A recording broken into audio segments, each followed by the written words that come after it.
Hello मेरे प्यारे learn IQ पे आप लोग का स्वागत है। आज साइंस को थोड़ा डिटेल से देखते हैं। भारत में जितना भी वनडे एग्ज़ाम होता है सभी में पूछा जाता है। ओला वृष्टि, मूसलाधार बारिश, यह एक गरज है जो वर्षा के रूप में बर्फ पैदा करती है। ओलावृष्टि मूसलाधार बारिश को कहते हैं। से फसलों और संपत्ति को गंभीर नुकसान पहुंचाता है। भारत में ओलावृष्टि ज़्यादातर पूर्वोत्तर और पश्चिम हिमालय को प्रभावित करती है। मार्च और अप्रैल में अधिकतम होती है। पत्रिका लेख मौसम और जलवायु।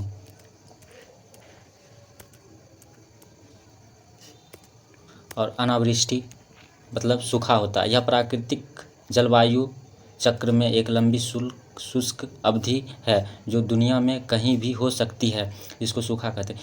यह एक धीमी गति से शुरू होने वाली आपदा है जो वर्ष की कमी की विशेषता है, जिसके परिणाम स्वरूप जल की कमी होती है। सूखे का स्वास्थ्य, कृषि, अर्थव्यवस्था, ऊर्जा और पर्यावरण पर गंभीर प्रभाव पड़ता है।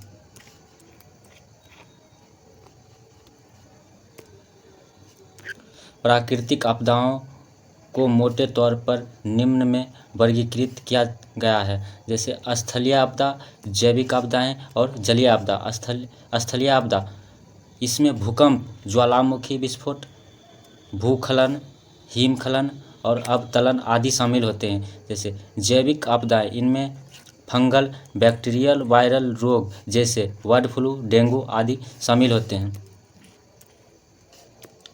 जलीय आपदा में इसमें बाढ़, ज्वार की लहरें, तूफानी लहरें, सुनामी आदि शामिल होते हैं। वायुमंडलीय आपदा, इसमें बर्फानी तूफान, गरज, बिजली, उष्णकटिबंधीय चक्रवात, बवंडर, अनावृष्टि, ओलावृष्टि, फ्रोस्ट, गर्म लहरें, शीत लहरें आदि शामिल होती है। कुछ बीमारी देखते हैं जो एग्जाम में बार बार पूछा, जैसे हैजा एक जल जनित रोग है और प्रकृति में अतिसार है। टाइफाइड, यह एक और बीमारी है जो दूषित पानी पीने से फैलती है, जिसमें साल्मोनेला टाइफी बैक्टीरिया होता है। दस्त, डायरिया सबसे आम जल जनित बीमारियों में से एक है जो ज़्यादातर 5 साल से कम उम्र के बच्चों में प्रभावित करता है। हेपेटाइटिस ए, यह एक अन्य प्रकार की जलीय जनित बीमारी है। हेपेटाइटिस ए है और यह हेपेटाइटिस ए वायरस के कारण होती है जो यकृत को प्रभावित करती है। कुछ सामान्य संचारी रोग हैं और आप देख लेते हैं। यह हैजा रोग है। रोग का नाम और प्रसार का माध्यम। हैजा, भोजन और पानी। आंत्रज्वर, टाइफाइड, भोजन और पानी। टाइफाइड पीलिया, भोजन और पानी। इन्फ्लुएंजा, हवा से हवा में। क्षय रोग, टीबी, हवा से हवा। मलेरिया, मच्छर।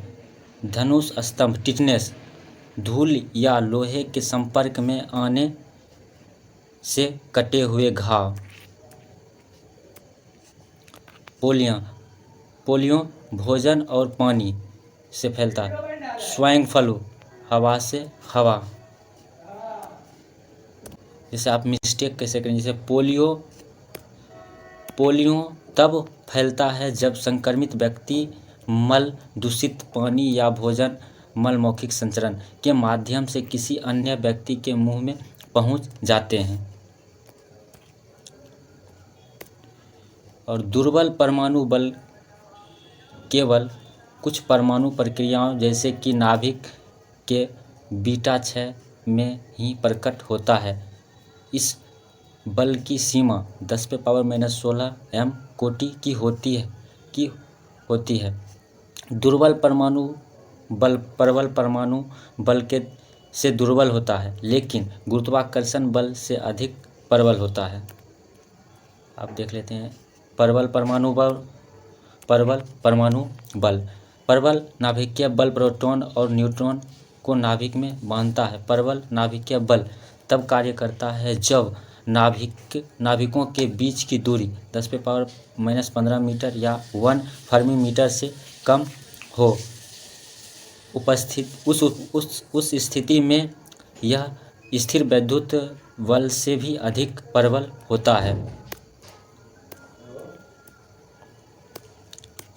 विद्युत चुंबकीय बल बड़ी दूरी पर कार्य करता है और इसके लिए किसी बीच के माध्यम की आवश्यकता नहीं होती है। स्थिर वैद्युत बल दो आवेशित कणों के बीच कार्य करता है। यह निम्न प्रकार के होते हैं। न गुरुत्वाकर्षण बल, यह दो वस्तुओं के बीच उनके द्रव्यमान के आधार पर लगने वाला बल है। ग्रहों की गति गुरुत्वाकर्षण बल पर आधारित होती है। गुरुत्वाकर्षण का नियम सर आइजैक न्यूटन ने दिया था। m1 और m2 द्रव्यमान की दो वस्तु के बीच की दूरी r द्वारा अलग किए गए बल के रूप में दिखाया गया है। F बराबर g m1 इंटू m2 बट्टे r स्क्वायर, यही फार्मूला होता है। इसको याद कर लेंगे।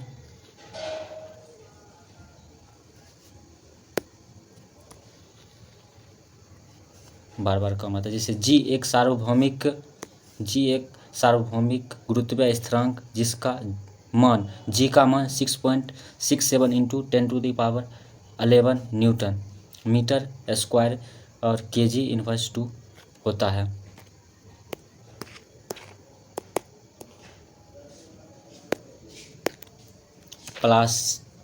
प्लास्टिड ऑर्गेनेल का समूह है। यह पौधों की कोशिकाओं की विशेषता है।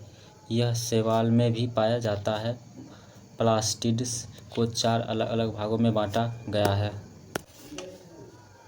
4 प्रकार के होते हैं plastid: chloroplast, chromoplast, leucoplast, gerontoplast. First देखते हैं क्लोरोप्लास्ट। रंगहीन प्लास्टिक है। क्लोरोप्लास्ट रंगहीन प्लास्टिक है। वे गैर हरे पौधों की कोशिकाओं में मौजूद होते हैं जो सूर्य के प्रकाश के संपर्क में नहीं आते हैं। ल्यूकोप्लास्टस में प्रकाश संश्लेषण वर्णक अनुपस्थित होते हैं और ल्यूकोप्लास्ट की ज़्यादातर भोजन के भंडारण के लिए विशिष्ट होते हैं। और क्रोमोप्लास्ट रंगीन होते हैं और पौधे के लाल, पीले, नारंगी रंग के भाग की कोशिकाओं में होते हैं। उनके पास केरोटीन और ज़ैंथोफिल जैसे वसा में घुलनशील कैरोटीनॉयड वर्णक होते हैं जो फलों, फूलों, सब्जियों आदि जैसे पौधों के हिस्सों को रंग प्रदान करते हैं।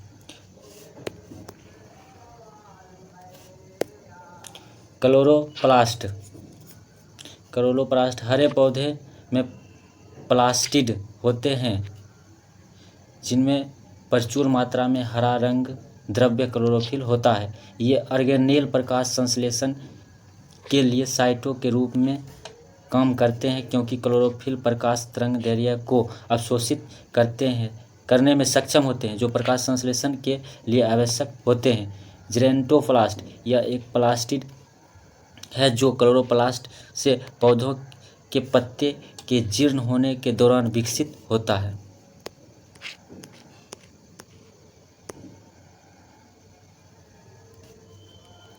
अब कुछ नाम देख लेते हैं। जैसे मनुष्य का वैज्ञानिक नाम होमो सेपियंस। ये सब मोस्ट इम्पोर्टेंट है, कोई ना कोई एग्जाम में आ ही जाता है एक ना एक क्वेश्चन। बिल्ली फेलिस डोमेस्टिका। आम मैंगीफेरा इंडिका। कुत्ता कैनिस फैमिलियर्स। सरसों ब्रेसिका कैम्पेस्ट्रिस।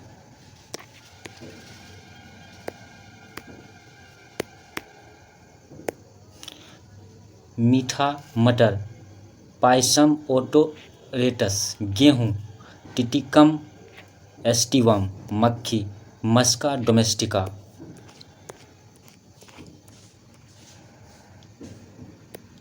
जैसे ऊष्माशोषी अभिक्रिया और ऊष्माक्षेपी अभिक्रिया में अंतर क्या है? ऊष्माशोषी अभिक्रिया रासायनिक अभिक्रिया होती है। जिसमें अभिकारक उत्पादन बनाने के लिए परिवेश से ऊष्मा ऊर्जा को अवशोषित करता है। और ऊष्माक्षेपी अभिक्रिया एक अभिक्रिया है जिसमें ऊर्जा प्रकाश या ऊष्मा के रूप में जारी की जाती है।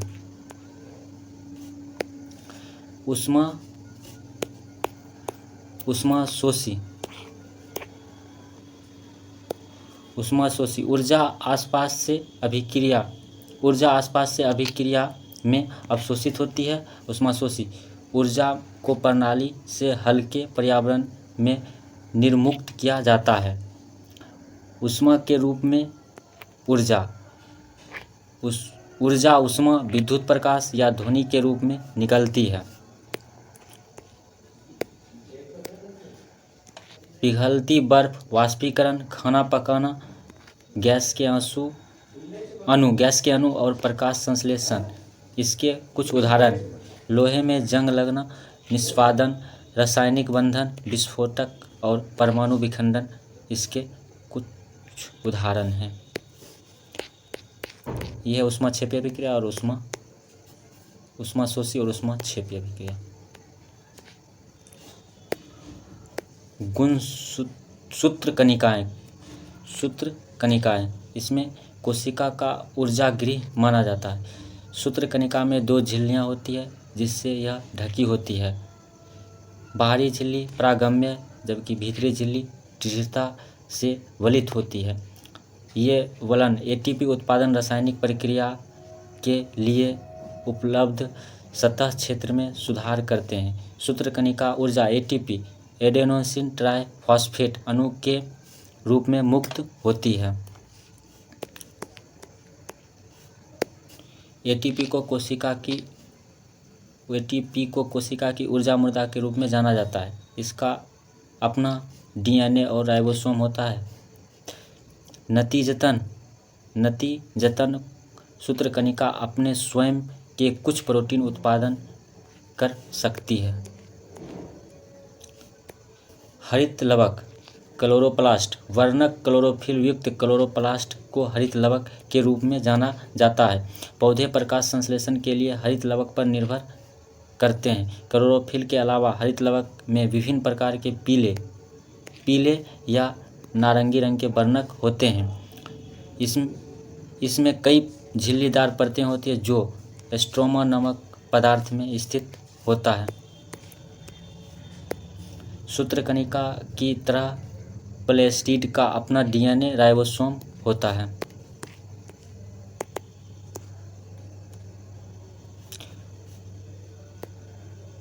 अब यहाँ से अगला वीडियो में बना देंगे।